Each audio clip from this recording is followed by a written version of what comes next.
1. Honestly, I never hear anyone talk about it seriously, but living in small towns seemed to make people cruel. Maybe it is just the sheer boredom that brings out the worst in people. Anyways, I grew up in a rural Texas town with a crippling meth problem. No positive outlets for people to do activities like a movie theater or a park. And we didn't even have a large grocery store to just hang out in. The teens mostly ended up drinking, driving, and going to bonfires, but quite a few of the teenage boys in my neighborhood decided that being evil was the best way to have fun. They would literally go out of their way while driving to swerve and try to scare younger kids riding bikes, or poison loose dogs, or even set fire to a few of the trailers in my neighborhood while people were still in them. Only one arrest was ever made in connection to the arsons, but it had definitely been a group activity. My neighborhood was a trailer park in which each trailer was placed on a few acres of land, with at least some forested area between each plot of property. The road was an older dirt road with gravel and rocks poured over the dirt, which is what I had to learn to ride a bike on. It was difficult. One day, when I was around 15 years ago, I was doing my best to ride the bike on this rock road without falling, while riding away from my house, when I saw my older sister, who was about 16 at the time, sprinting alongside the road towards me from the opposite direction. I was going very slow, trying to keep my balance, but decided to just get off the bike when I noticed how panicked my sister looked. I saw a dust cloud coming from the road, but a fairly large hill was blocking the view of my sister and I from any vehicles that were coming towards us. When my sister got to me, she grabbed my arm so hard that I winced in pain, and she pulled me away from the bike. By this time, the truck that was producing the dust trail was just coming out over the hill, but was still fairly far away, so I don't think they noticed us. There were woods around 10 feet off both sides of the road, where I was, and my sister was pulling me into the woods on the left side of the road. I complied, but was asking her what was happening. She just told me to hurry. We made it about 30 feet into the woods when my sister dropped to the ground and pulled me with her. She covered my mouth and told me to be quiet. I complied.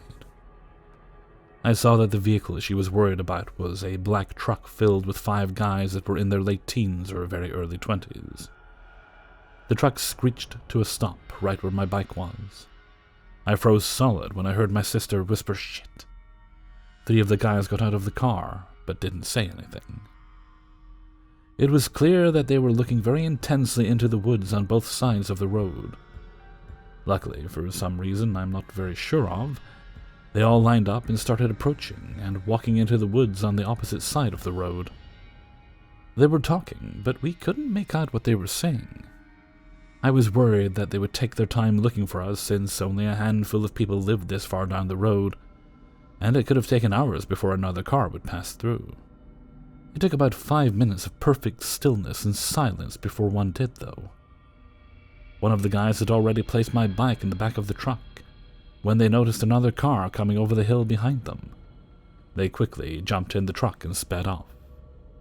We waited there for probably 10 minutes before we stood up and started the walk back home. Although we walked right along the tree line instead of on the road itself just in case, my sister didn't say much but told my mom when we got home that one of the boys she had been hanging out with was talking about wanting to kill some of the annoying kids in the neighborhood, and she assumed that it was a good bet that one of those annoying kids might end up being one of her 3 younger siblings. It could have been any of us, but I was the one that wanted to go ride my bike alone that day instead of playing video games with my 2 brothers. She decided to head home when none of the other guys seemed to go against the guy talking about wanting to kill kids, or even jokingly escalate his desire to kill annoying kids with more details.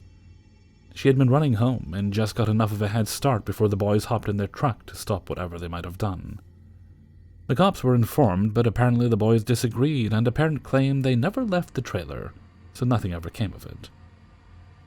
I knew 2 of the boys' names because we lived in the same neighborhood in a small town, and I know they never got less evil. They later invited my sister to a bonfire party that everyone was going to be at, but my sister decided not to go, and when she asked all her friends how the party was, literally no one knew about it. That is because she was the only one invited. She stayed away from them ever since, and fortunately, neither of us still live there. Of the two that I knew, one is currently incarcerated for several drug-related offenses, but the other one is still out there. As for the other 3 that were in the truck, I have no idea where they are or what they are up to. So to the garbage boys in the truck, you can keep my bike because I hope we never meet again. 2. I can't say what my job was because what I did was literally the name of the company, but it had something to do with law in a small basement office. This office had 2 main rooms and a bathroom. The boss worked in the room in the back, while the rest of us, 3 in total, worked in the front. This wasn't a place where clients came and met with us, it was just where we got work done on computers and packages sent before leaving. Oftentimes I worked alone the last 3 hours, which in reality was great. I got to listen to whatever music I want, sing, and get stuff done on the computer. On occasion, my boss would come to pick something up or get a bit more work done. And on this day he did. But he came in with an older gentleman that I didn't recognize. My boss explained that the man was a customer from one of the companies on the top floor, and he left only to realize he needed to go to the bathroom and asked to use ours. My boss stuck around near my desk until the man left and then got to work. As I continued to work, I began to cough and wheeze a bit. Breathing became painful, and at first I didn't know why until I gradually got a whiff of smoke, cigarette smoke. None of my coworkers smoked, and I don't know if I'm allergic or intolerant to cigarette smoke, but I instantly feel ill whenever I begin breathing it in. I shrugged it off and watched my breathing, being sure nothing bad was happening to me, and not soon after, my boss grabbed his coat and began to leave. He said, "Your coworker will be coming in a bit just to pick some stuff up." And as he opened the door, the scent of smoke burst through, and on the ground were cigarette butts, from what he said. Thus he continued with, "And let's have you lock the door behind me, too." I couldn't agree more. That was creepy. But if it was the man who used our bathroom, it wasn't too strange to assume he'd hunkered at the bottom of the stairs to take a smoke before leaving. When my boss left, I made extra sure the door was locked before continuing with my work.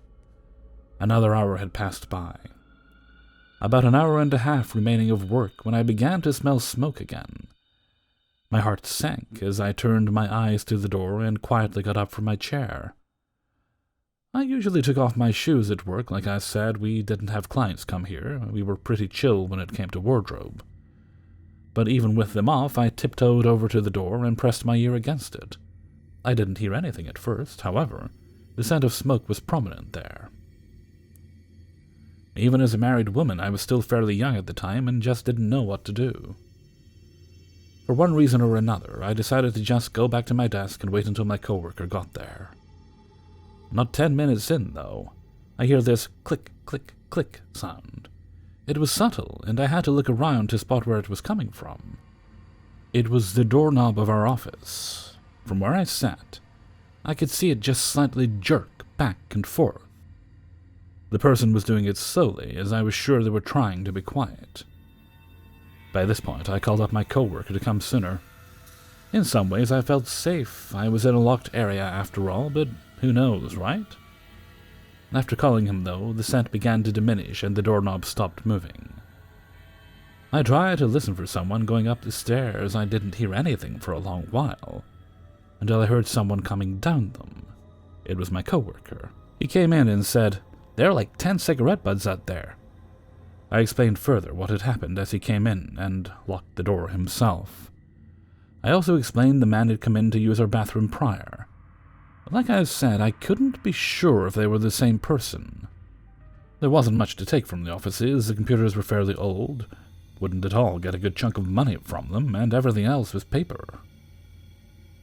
We weren't at all a place that kept money around, so if it was him, I can't fathom what he saw that he'd feel the need to come back in to steal.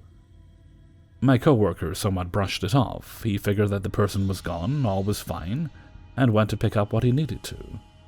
He ended up staying for a while. I'm not sure why. Perhaps he felt like he needed to. Because as I begin finally finishing up my work, the smell of smoke came back. My coworker and I looked at each other, almost as a way to confirm that we both smelled it. The click-clacking of our computers stopped, and we just waited and waited and waited. We didn't take our eyes off each other as the click-click-click came back. I just didn't want to deal with this and go home as soon as possible. But I shook the thought of walking out there. My coworker was far more fed up. He stood, stumped to the door, unlocked it, and opened it. There was a man there. I didn't get a good look at him. I saw him raise his arm, freeze, and then he disappeared and sprinted up the stairs. My coworker walked me to my car soon after. Told our boss about it, and we made a rule that we always locked the door from that point on. Especially me, because after that day, every now and then I'd smell smoke and hear the doorknob attempt to twist. Whenever I did, I either called up my boss or waited. Every now and then I heard the steps leave. Frankly, we should have put up a camera or called the police, something at least. When my coworker described him to my boss, it seemed like it was the same man who used our bathroom. But that is just speculation. We have no idea what he wanted or if there was a purpose. But let's not meet, especially whenever I'm alone. Be careful letting people use bathrooms. They could have ulterior motives. 3. I guess I should give some background info before I get into this story. I became homeless in late January, so I'm living in my car with my 120-pound female mastiff, who is a guarding breed. She keeps me very, very safe and always has. We have a routine in the mornings. First, I walk her at my cousin's house, then I go to a local rest stop to use the facilities and brush my teeth and wash my face and whatnot. After that, I go to a park and ride right by the rest stop to walk my dog again. Because of the virus, lots of people frequent this park and ride to either sit and read, listen to podcasts or audiobooks, or to nap. Now, when I walk my dog, I leave the back door of my car open because she is old and arthritic, and it is hard for her to get in and out of the car.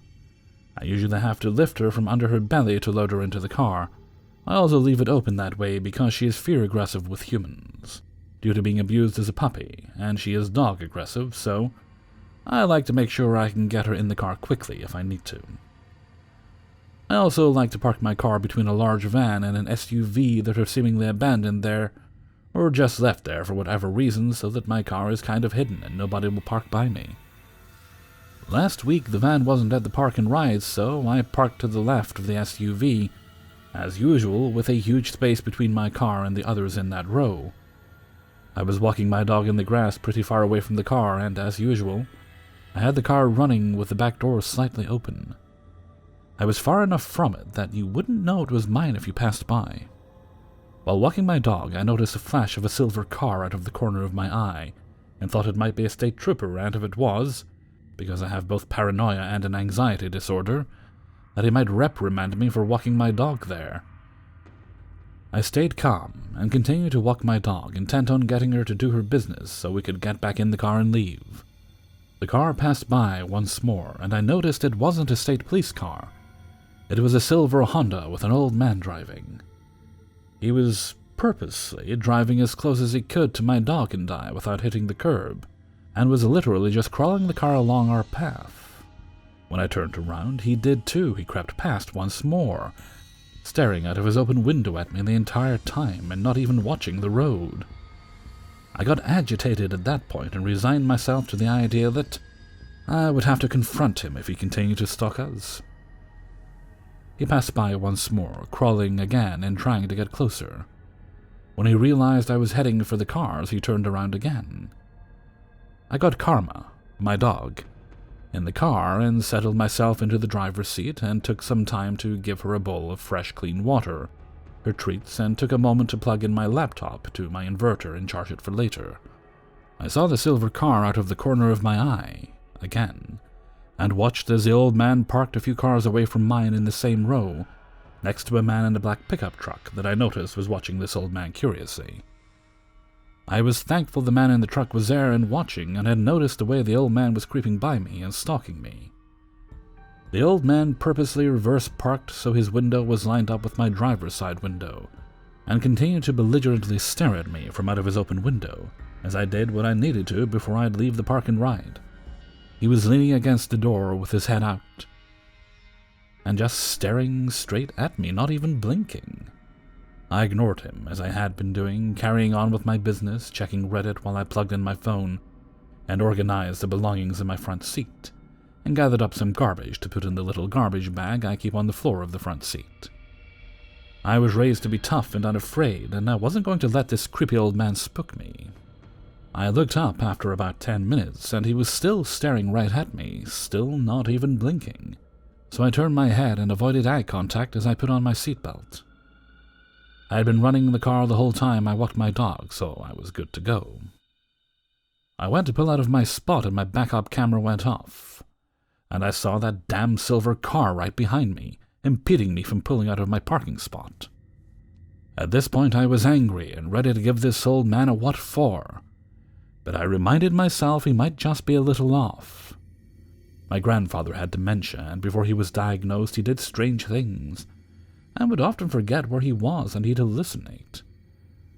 I figured maybe this old man was having troubles of his own. The old man pulled up next to me, and as I put my car back in gear to leave, my dog began going wild and I heard a voice. Mind you, I had locked my doors and closed all of my windows while this man was staring at me to make it clear I was not to be approached and was not interested in conversation. My dog was climbing into my front seat and blocking off my view so I couldn't pull out. She was barking like crazy and snarling at this man with her hair standing up on her back. At this point, I just stopped and put the car in park, shoved her into the back seat, and rolled down my window to see what this creep wanted. I noticed he had an oxygen tube in his nose, but there was no oxygen tank to be seen anywhere in his car.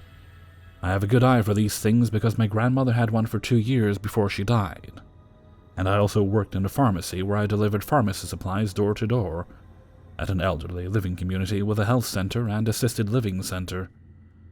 I can spot an oxygen tank of any size and in any kind of container or case anywhere. There was none in his car. He says to me, "Are you all right?" So I say, "Yes, I'm fine." I go to roll my window back up when he speaks again. "Are you broken down? Do you need help?" I give him an incredulous look and firmly say, "No, I'm not. My car is fine and so am I." Again, I try to roll up the window and he shouts, "Well, it looked like your car was broken down, which is why I pulled up here next to you. I think something's wrong with your car." Again, I tell him my car is fine. I'm fine. I don't need any help and rudely thank him for his concern. He doesn't let it go. He tells me once more he thinks my car is broken and he can help me. At this point, I'm no longer trying to be polite. I give him a nasty look, don't even bother to stop my dog from barking at him, and I say, "I'm fine, thanks." He just nods and slowly, ever so slowly, crawls out of his parking space and down the lot towards the exit, and hangs there as if waiting for me to drive out. My instincts are telling me something is really fucking off with this guy, but I'm trying to rationalize, chalking it up to my paranoia and anxiety and general distrust of people. I tell myself he's probably just a bit senile and means well. Still, I stay stubbornly in my spot and do not leave until he finally gives up and pulls out of the lot, going the opposite way I was going to go.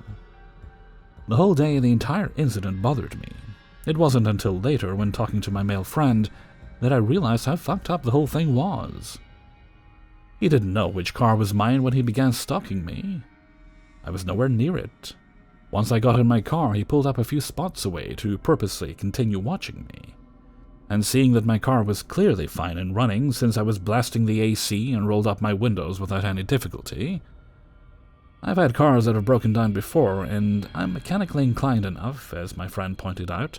If my car was broken, I would at least have had the hood popped, and I'd be elbows deep in the engine bay checking my oil, other fluids, my belts, my radiator, my battery, and my alternator.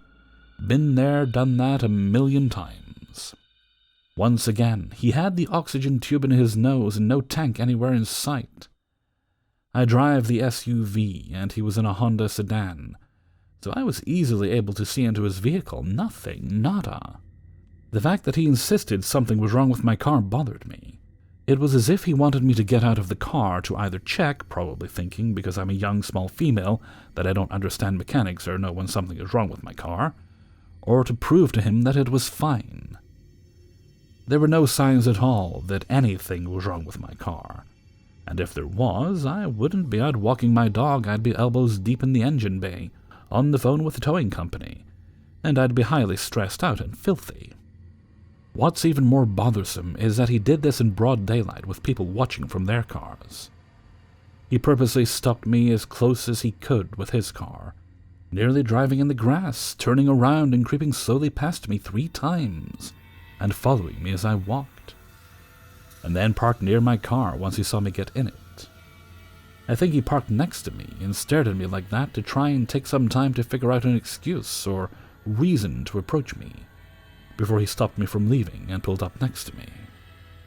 The entire thing was incredibly uncomfortable, creepy, often gave me Ted Bundy vibes.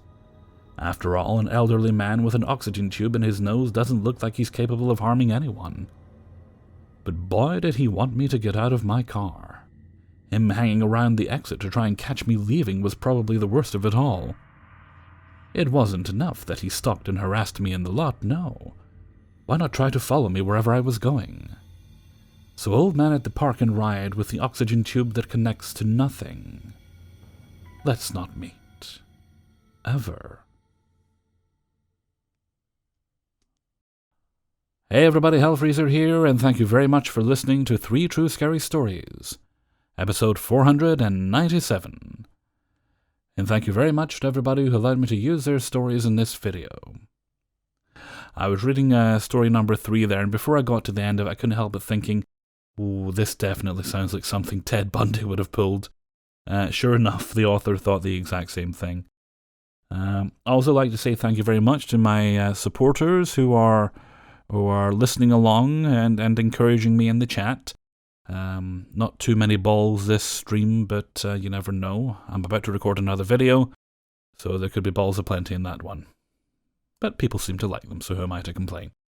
Okay, and with that, I'm going to head off for now. So until next time, thank you very much for listening, and take very good care of yourselves.